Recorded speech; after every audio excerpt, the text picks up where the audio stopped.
إن الحمد لله نحمده ونصلي على رسوله الكريم أما بعد فأعوذ بالله السميع العليم من الشيطان الرجيم من حمده ونفخه ونفسه بسم الله الرحمن الرحيم اللهم صل وسلم على نبينا محمد۔ حضرات سامعین محترم، میرے پاس پہلے بھی کافی سارے مریض آتے ہیں اور ان کا ایک ہی سوال ہوتا ہے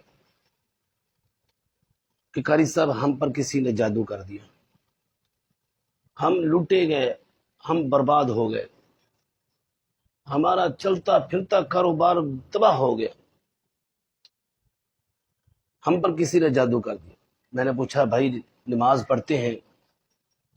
نہیں قاری صاحب نماز نہیں پڑھتے، دل نہیں کرتا، نماز پڑھنے کو دل نہیں کرتا، ٹائم نہیں ملتا، ٹائم نہیں، نماز کے لیے ٹائم نہیں۔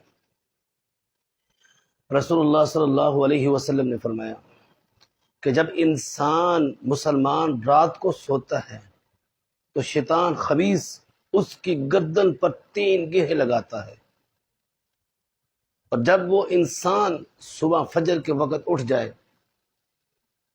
تو اس کی 1 گرہ کھل جاتی ہے، اور جب وہ نماز کے لیے تیاری کرتا ہے، وضو کرتا ہے، تو اس کی 2 گرہ بھی کھل جاتی ہے، اور جب نماز پڑھ لیتا ہے تو اس کی 3 گرہ بھی کھل جاتی ہے۔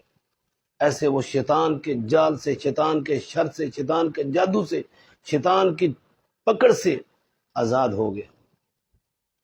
اور اگر وہ سویا رہا، اس نے نماز نہیں پڑھی، تو شیطان نے اس کے اوپر جادو کر دیا، جو گرہ لگائی ہوئی تھی وہ مضبوط ہو گئی، شیطان نے اس کے کان اور منہ کے اندر پیشاب کر دیا۔ ہم کیسے مسلمان ہیں؟ لمحہ فکریہ ہے اس بات میں۔ ہم وہ مسلمان ہیں جو ایک سگے بھائی کا جوٹا نہیں کھاتے، سگے بھائی کا پانی نہیں پیتے، اور شیطان روز آپ کے منہ کے اندر اور کان کے اندر پیشاب کر رہا ہے۔ بتاؤ ذرا کیسے زندگی میں سکون آئے گا آپ کے؟ کیسے رزق میں برکت پیدا ہوگی؟ کیسے کاروبار چلیں گے آپ کے؟ تو بھائیو خدا را نماز پڑھیں۔ صرف فجر کی نماز کا ایک اتنا بڑا نقصان ہے، تو باقی نہیں پڑھیں گے تو اس کا کتنا بڑا نقصان ہوگا۔ اللہ